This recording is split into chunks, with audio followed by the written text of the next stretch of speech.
So hi, I'm Monty Mython, Editor-in-Chief of Top Med Talk, and I'm here to wish you a very happy new year.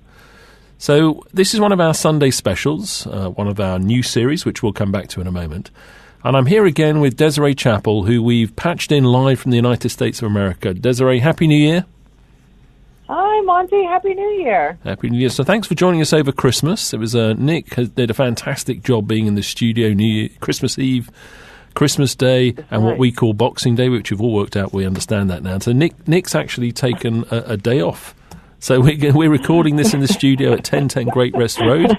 Nick is going to do his magic on it a little bit later on to get it out for a Sunday special. It's actually now the 2nd of January, so when you'll be listening to this on Sunday, this is recorded a couple of days ago. So, Desiree, we heard over Christmas that you had a fantastic time, and now it looks as though you're not at home anymore. Where are you now? No, I'm not. I'm actually in the business center of a hotel. I'm still celebrating Christmas, actually, with some family down in Spartanburg, South Carolina, and so in the upstate. And we'll be here through the weekend for a family wedding as well. So on the road. Fantastic. So again. South Carolina should be a little bit warmer. I mean, London's been remarkably mild, actually, but I'm guessing that South Carolina can outperform London when it comes to warmth at this time of year. Yeah, actually, it's been raining here a ton, and I still think it's supposed to rain until the weekend. So much like London, but it's 60, 65 degrees. So, it's not horrible. So get outside. So for the Sunday special and wishing people a very happy new year from the Top Med Talk team, we thought that we'd explain what we're planning for the year. We did a couple of frequently asked questions that we just thought we'd reiterate, because we know we're picking up a whole load of new listeners. Our numbers have really been rising, particularly in the last quarter of last year. So one of the questions we get on a regular basis is, how much does it cost to listen to Top Med Talk materials? That's an easy one, Desiree. Go for it. Yes. FREE, free. So free. It's part of the foam. Real free. Exactly, part of the foam movement. So it's free, open access media. So what you need to do is, well, you've worked out how to listen, but, to reiterate, get online, go in by the website, subscribe ideally, get into our, either use a podcatcher or our app, which I increasingly use as my principal way in, which I think is organised extremely well, all completely free. And do you think we can sustain that, Desiree? I sure hope so. I think we can. That's what our primary mission has started out, and I think it should maintain that. So, yeah. And on mission, it seems to have worked. As we said, we were hoping to get 10,000 downloads last year. We actually went over 135,000 downloads before we tipped over year-end, considering they only really launched properly in February. Well done to everyone, in particular, once again, a really, really big thank you to all of our listeners.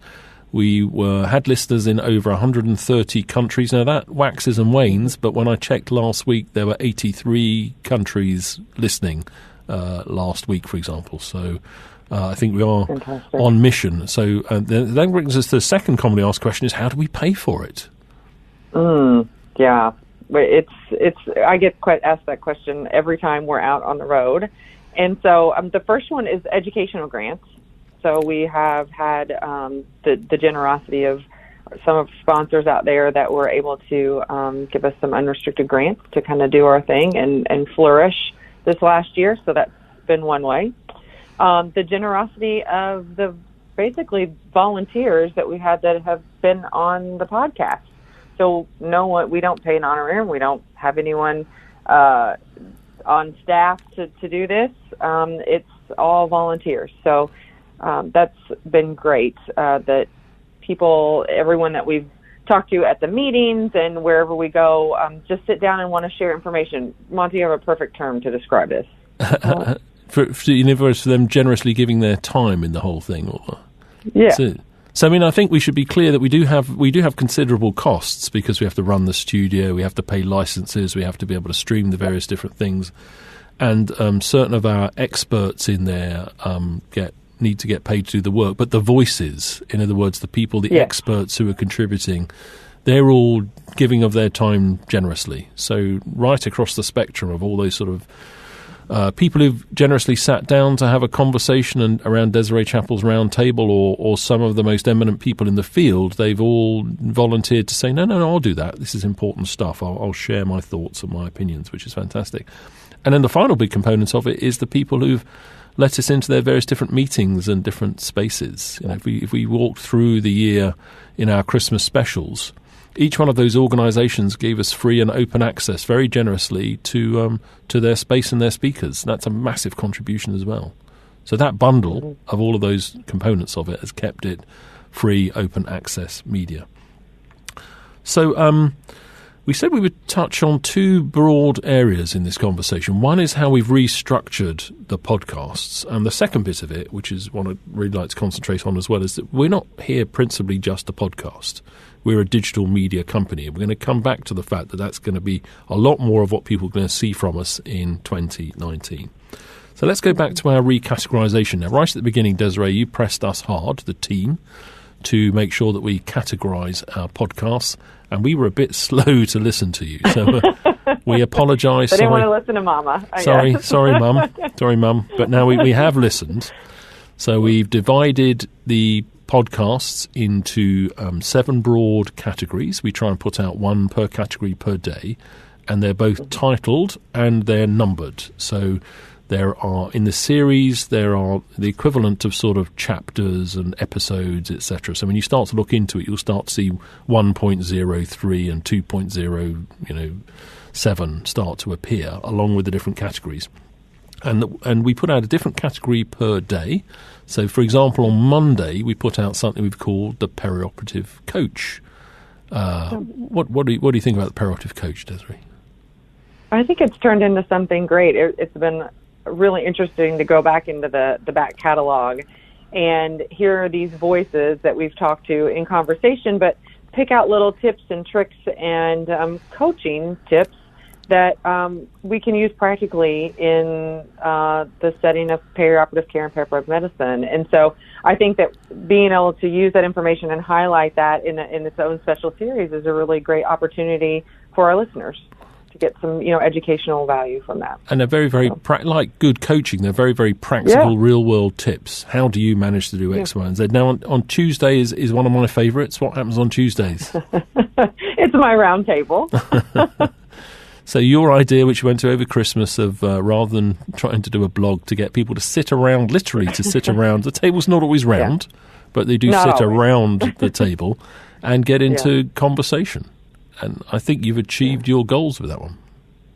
I have. I've been so, grateful for the opportunity, but excited about sharing everything that we've done with the roundtable. I think that some of the conversations that we had would never be heard by anyone that wasn't at the conference, and even people at the conference may not hear it. It's just these unique little opportunities to talk to these key opinion leaders and people within our world, and just have a really interesting conversation with them. So, yeah, it's turned into something really cool. And we'll be out on the road in the next couple of weeks getting people physically around the table again. But if anyone's listening who wants to get around the virtual table, they'd be very welcome to do that as well. We can organise phone-ins, can't we? We can put, certainly with the support of the studio, we can get tens of people online at once. But we typically do it with about sort of 2 guests at a time. Yeah. So if there's anyone out there who really wants to share some opinions, who wants to get something off their chest, who wants to share some great ideas with the world, don't hesitate to contact us and volunteer to get around the table, either physically or virtually. Now, Wednesday, we put out a highlight from one of the evidence-based perioperative medicine meetings. That's typically a sort of recorded audio lecture from either one of the US meetings or one of the other international meetings, London or Dingle. Thursday is the Journal Club. Now, we're going to be doing a lot more on Journal Club next year. We've flirted with Journal Club, and it's been very, very popular. I've noticed some of our top 10 hits. Understandably, these deep dive discussions of some of the biggest publications have gone very, very well. And we were having a warm-up discussion. You're excited about the developments with Journal Club? I am. I think that our listeners are really going to appreciate these deep dives into some of these articles and the discussion around it, because it's really hard when you're at work and, you may have read an article, but you can't really have a discussion with anybody about it. There's just not a whole lot of time. So, being able to listen to what we're talking about, and then even have the opportunity to join us via Slido or emailing questions about certain journal articles and things like that, we can incorporate that all into what we do. So I think it's another great opportunity for our listeners to listen and participate in a journal club, a working functional journal club. And we're going to do some Journal Club Roadshow events as well. So we're going to be doing one of those coming up relatively soon. We'll be actually recording Journal Club live within the next week in Durham in North Carolina, organised by John Whittle and Tripom. As part of that conversation, we're going to throw in discussion of a hot journal article as well. That brings us on to Friday, which is Poets, Poets, which is we've in the intro to it we say we know Poets in the UK as push off early tomorrow Saturday. Actually, the P is a different word, but we've used push to comply with BBC pre-9 o'clock regulations. But it is actually based on the idea of the perioperative enhancement team, which very much came out of conversations with the group at Duke. And this is more sort of, as opposed to perioperative coach on Monday, this is a sort of over-the-horizon perioperative medicine meets population health. So but really sort of pushing the envelope in those conversations. Which brings us into Saturday, which is where you feature again heavily, Desiree. It's our In Conversation With piece. In conversation with ... And what was your favourite conversation of the year? We saved it from the Christmas special. We're going to play a clip in a second. What was your favourite conversation of last year? I have to say, I thanks to everyone that sat down with us to talk with us over the year. Every conversation was unique and great. But my absolute favorite conversation was with the father of enhanced recovery, Henrik Kellett. Henrik Kellett. At the top of the Hilton in San Francisco. So the whole experience was great. I loved it. You bumped into Professor Kellett and said, "Would you come for a chat?" And he said, "Sure." And he very, very... He actually asked if you were going to be there. Well, if Monty's going to be there, yes. No, I'm kidding. He was very gracious with this time. So we went up to the top of the Hilton Hotel into the bar down in San Francisco, their sort of rooftop bar, where one of the managers there very generously said, "Sure, you can use this space. You know, we're preparing for the evening, so sorry, there's going to be some piano music plinking in the background." And there was also an event on there, wasn't there? They were doing some sort of charity gig where they were what we call abseiling, and you called something else? Rappelling. Rappelling off the building. Rappelling from the top of the 60-story building. They were throwing ropes out over the building, tying them securely and lowering themselves down to the ground to raise money for charity. And when we're interviewing Professor Kellett, please do listen to the whole interview out there, folks. It's a great interview. It's awesome. But there's one particular moment that I'm just going to ask Nick to play for us now. Which I think you'll understand it when you hear it. Just a great little... The timing could not have been better. Done in a non-evidence-based program will help us with progress. And the problem is that all these trials are mostly negative. So I think that was spontaneous applause from the background because we're actually on the rooftop of a hotel where they're doing some abseiling off the building, But let's soak it up. Say thank you. But thanks, folks, for agreeing with that. And if any large trialists are listening, don't take it personally. It's not that the whole of San Francisco agrees, but there we go. That was a beautiful moment. So, and more of that. That's one of our priorities for the year, is to continue to record lots of fresh conversations in conversation with anyone we can get hold of who wants to share their thoughts. Obviously, we're going to by default end up talking to quite a lot of well-known people, key opinion leaders, but we really want to hear from anyone who's got some thoughts they want to share. So don't hesitate again to contact us to say, I'd like to be in conversation with you guys, and we'll work that out. Yeah. And then Sunday, which this is a Sunday special, which is, we've badged it as when you've got a little bit more time to listen, often up to half an hour or so, and we insert things in there like Extreme Everest, where we do sort of these slightly wackier, off-the-wall, longer-term discussions about the metabolism of Sherpas and things like that. And we did Mike of the Antarctic, Mike Grocott, who, having climbed Mount Everest, just wanted to check off another part of his bucket list and went down to Antarctica. So please do listen to the Sunday specials. So, shifting gear. Basically, Mike Grocott is our Sunday special. and we love guests. You, Mike. Thank you for everything that you do. And guests. So the final thing I want to say is, although we have predominantly done podcasting, and to a certain extent we've become known as a medical podcasting channel. That's not really what we're all about principally, is it? We're about free open access medical education, and this idea that's been simmering for a long time, which is sort of carbon friendly conferencing. So we're more really of a digital media company. So this year people will see a lot more, some of them saw some of it last year, of these events that we do, which both audio and video live stream the events, let's call it the show, which will be educational, often in conversation with the ability for people to contribute questions using online question platforms. And we will be reaching, by that methodology, we hope, go up from thousands to tens of thousands of people. I know we've done some of these events before where we've audio streamed. Coming up in the next couple of weeks, we're going to do our first audio-visual streaming, aren't we? Where are we doing that? We are. Yeah, actually, we're going to be doing it in Louisville, Kentucky. Downtown. And keeping it close. Great stuff. So we've got a team coming to support us who have experience of video streaming. We've got great experience of audio streaming, so we're going to combine our strengths, and we're going to be recording a little bit of a lecture, some in-conversation, some Q&A, and that's going to be the first of what we're going to do a lot more of this year. We're hoping that all of our big events are going to be both audio and visually streamed, and increasingly we're going to strive to bring the world together to have high-quality medical educational discussions while not burning as many air miles.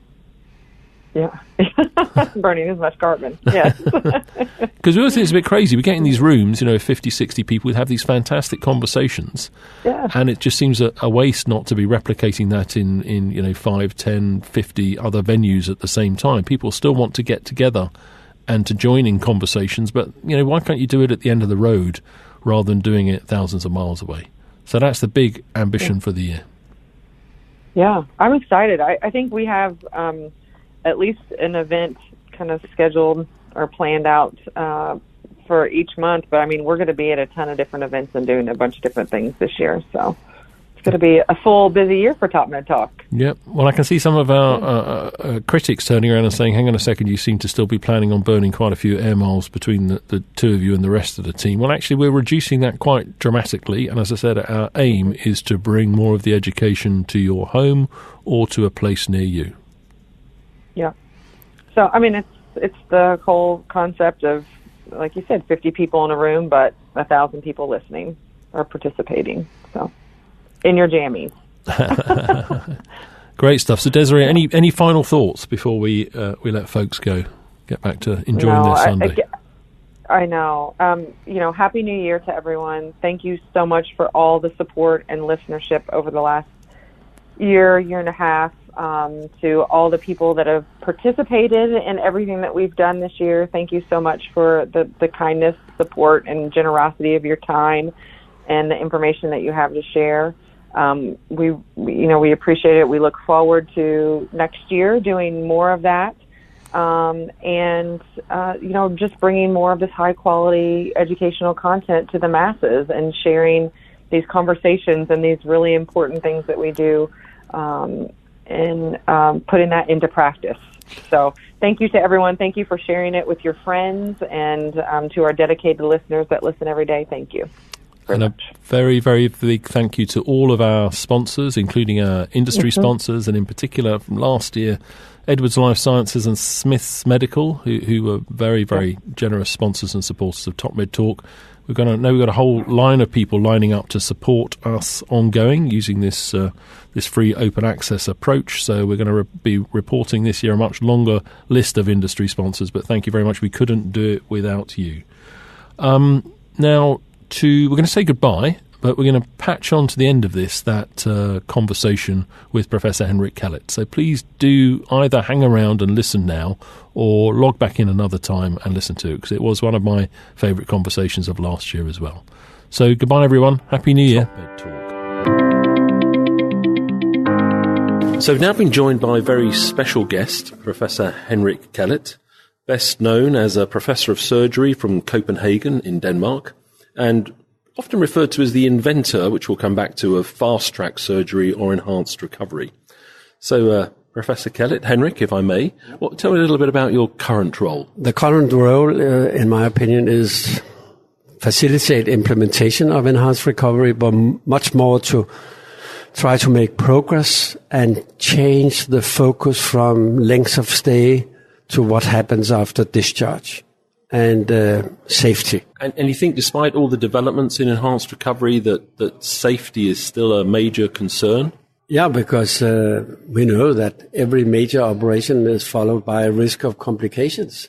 So we haven't achieved what was from the beginning the aim to have a pain and risk-free operation. I would be terribly afraid if I was going to have a major operation, knowing all what can happen after surgery. So you mentioned right from the beginning, we've known each other for coming on for decades now, and the first articles that I can find with your name against what is interpreted as enhanced recovery is a review article in the British Journal of Anaesthesia from about 20 years ago, and then a review article in the British Medical Journal from about 2001. What got you going? Why did you start to shake this whole thing up as a surgeon? I was interested in the classical endocrine metabolic response to surgery from the beginning. And ask the question, why is the patient in the hospital? Why is it dangerous? And of course, the first problem was pain management, and we solved that 30 years ago. And everybody expected patients to jump out of bed and go home, but it didn't happen. So then you had to ask again, why was the patient in hospital? And then it turns out that you have 15 different factors determining the outcome. And realizing that you cannot solve the problem by a intervention. You have to have a multimodal intervention. So just to be clear on that, you're saying as much as 30 years ago we worked out how to take the pain away and keep the pain away, but despite making surgery virtually pain-free or pain-free enough, people weren't still jumping out of bed and going home, which, as you say, when you think about it, you think, well, what's keeping them there? Because of traditions in care. I mean, nobody thought about the importance of early mobilization to decrease thromboembolic complications and pulmonary complications. Nurses thought that, the patients are pain-free, that's great, and so what? So the big advantage of being pain-free is that you can then get people going again. Is that right? Get them up and about. Yeah, I would say that sufficient pain management is a prerequisite to enhanced recovery, but it's not enough. So, could you expand on that a little bit then? What else do we need to do? That's a big question, but the big ticket items. The basic problem is the surgical stress response, where I think the classical endocrine metabolic response, we have more or less solved that by regional techniques, minimally invasive surgery, etc. But we still have these inflammatory responses that influence every organ in the body. And recent data here from San Francisco, from Stanford, have shown that recovery is dependent on the individual patient's magnitude of the inflammatory response. Clearly documenting that the way forward is to find those patients and try to reduce it. But there are many other factors. There's blood management. In the last 5 to 10 years has appeared as a very important thing.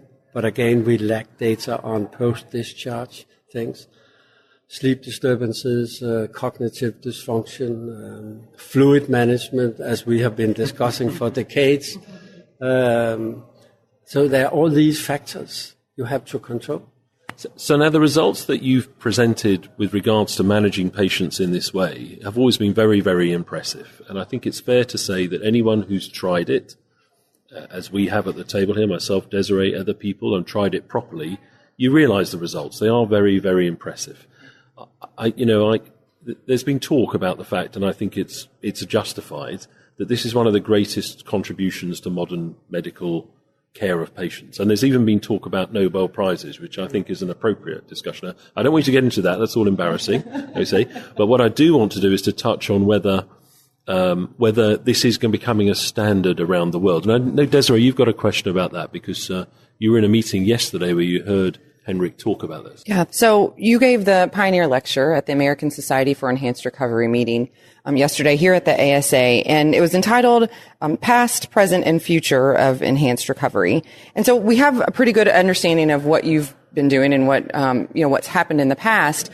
But from your experience in your own organization and as you travel around the world and talk to people, how do you feel enhanced recovery has been adopted? I mean, do you think the uptake is there, that people are finally starting to do this, or it's a standard of care? It has been quite disappointing, despite all the scientific data to show that you get these results.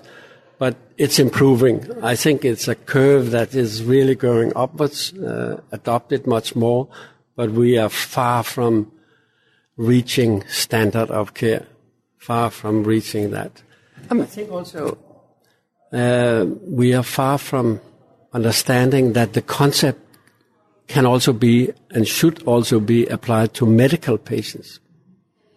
But the internists, they have been very slow to understand these possibilities. Well, let's hope it doesn't take them 20 years to come around.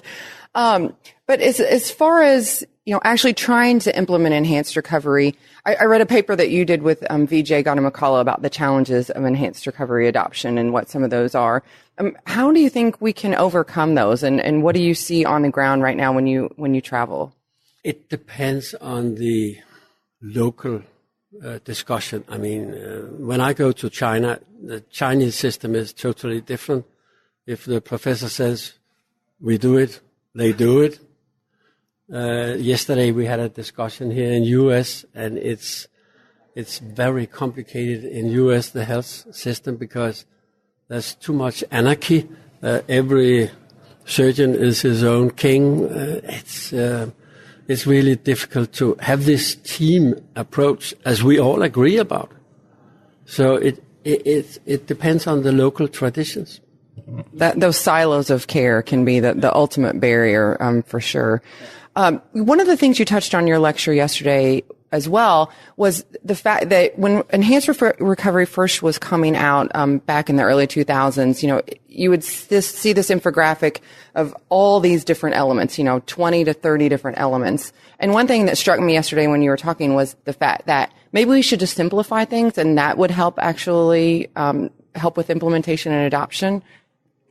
Definitely. I mean, when we started in colonic surgery, I think we published the first paper in 95 in Lancet. It was only 5 elements of care. But now it's expanded in the guidelines to 24 elements. And obviously, they are not all that important. And the problem is that if you go out to a place to want to initiate enhanced recovery and you give them a scheme with 24 elements, you will get a lot of resistance because this is too complicated. So it has to be simple and pragmatic, and the key elements, and again, it has to be on a procedure-specific basis, because in some operations it can be even fewer, and in some it may be a little more, but never 24. So, Henrik, what are the 5 then? Depends on the operation, but if we talk about colonic surgery, it's preoperative information, it's the fluid management, avoiding hypovolemia and fluid excess, it's early mobilization, and early oral feeding. And the pain management. And pain management, of course. On that, when I look back again at the original article that I read, just on reflection, it's that final box, the one unifying factor is this early drinking, eating, mobilizing, hopefully sleeping, etc., which is often referred to as dream or dreams now. Now, as we get into that and do it, that is also not as easy as one might think, is that we certainly in our institution, as we do more and more complex major surgical procedures with enhanced recovery, we see orthostatic hypotension that was probably there before, but it's not quite clear what we do to avoid it. We see in some patients, in some procedures, GI tract dysfunction that seems to be hard to avoid. And as we're increasingly aware of sleeping, a lot of patients are telling us they don't sleep well. Are there any unifying factors here?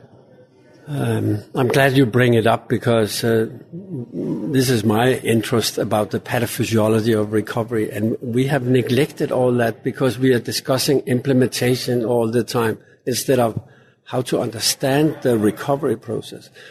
Now we come back to the inflammatory responses, which I think are responsible for all these events you are talking about. We have known for at least 20 years that after major surgery you have severe change in your sleep. REM sleep completely disappears on the first night and it can last for a few days and come back with a tremendous sympathetic response, which is dangerous for the heart.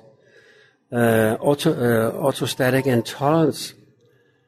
I'm surprised that so few people have looked at it. We have published quite a number of papers. It's depending on the magnitude of the operation. So again, we come back to the inflammatory responses.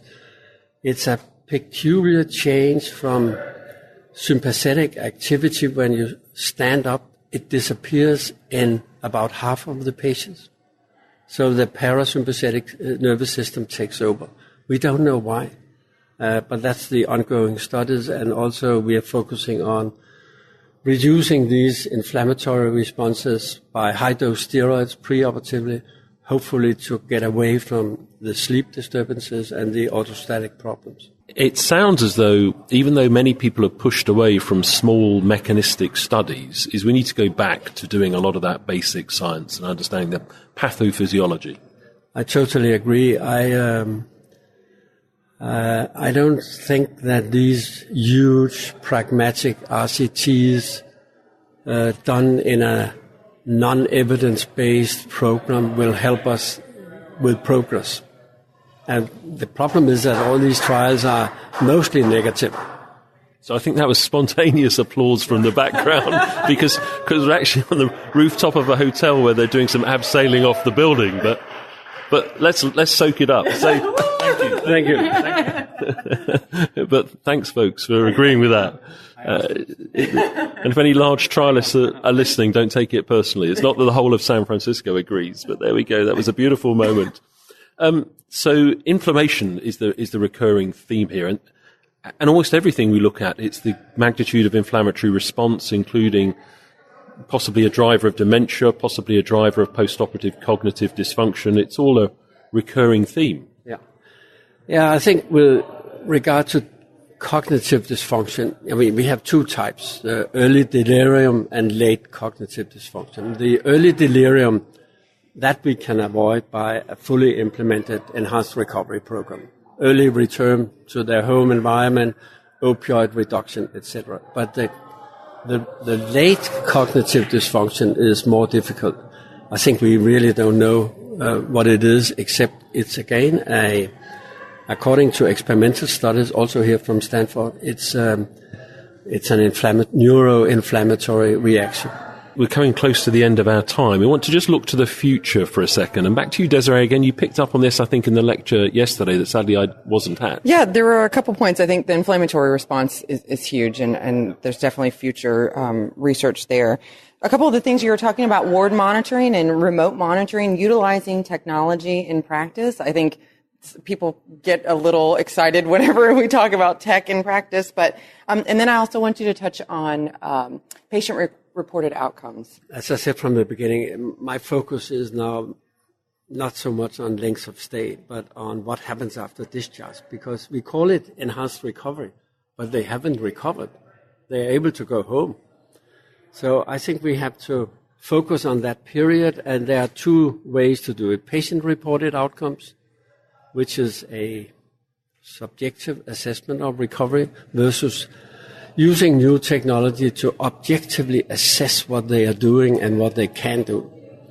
And of course, I'm a firm believer of the last one, because studies have shown there is a discrepancy that patients can be happy on the patient-reported outcomes, but when you assess their actual function, they cannot do it.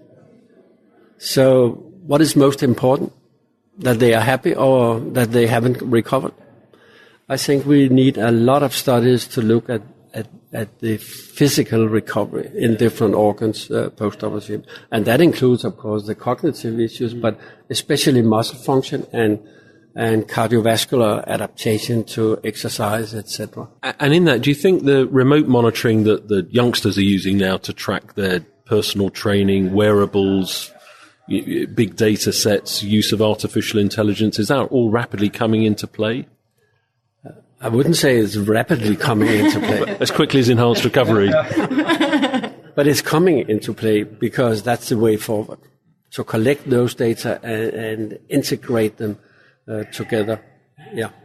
So if you had one take-home message, I'm doing this recently, if we gave you a billboard and you could put a big message up on it for people getting started in enhanced recovery, would you have any simple first message for them?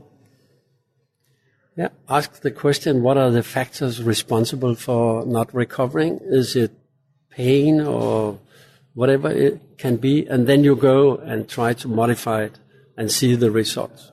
So fix what's holding back your patients. So Professor Henrik Kellett, if I may, the father of enhanced recovery, recorded here live at Anesthesiology 2018 in San Francisco. I believe you got out I know you've been working almost continuously since you arrived and you're leaving, but I think you did have a couple of hours off. What did you do in the few hours off? I think I went over there to the Sausalito with the ferry. Same sunshine, fantastic. Seafood in the restaurant, and in the evening I went to the opera and here Tosca. And how was Tosca? That was fantastic. Very traditional setting, but the singers, the music, conductor was fabulous. Recommendable. Fantastic. Well, Professor Henrik Kellett, the Hilton Hotel, who very kindly let us in. The activity in the background of people abseiling off the building there, which is looking quite exciting. And Desiree Chappell, co-host, thank you very much in Top Med Talk. Thank you. Thanks for downloading and listening to Top Med Talk. Don't forget to find us on social media. We're on Twitter, Facebook, Instagram, even got our own YouTube channel. Whichever your favourite social media feed is, we're bound to be there. Find us. Also, subscribe to this podcast so that you never miss an episode. And make sure you go to the Top Med Talk website, topmedtalk.com. and get on board with the email updates. Oh, whilst you're at it as well, I suggest you download our entire back catalogue. We're categorising it at the moment. We're having a little look through it. It may not always be in the form that you currently find it. So if you get your hard drive ready for a full-on download via the website perhaps, or perhaps through your podcatcher. Oh, and if you fancy meeting us, why not go to the website ebpom.org/meetings. Our next big event is EBPOM USA, the Dallas Masters Course, a perioperative care practicum. Have a look for details of that and some of the other meetings coming up across the next year. ebpom.org/meetings.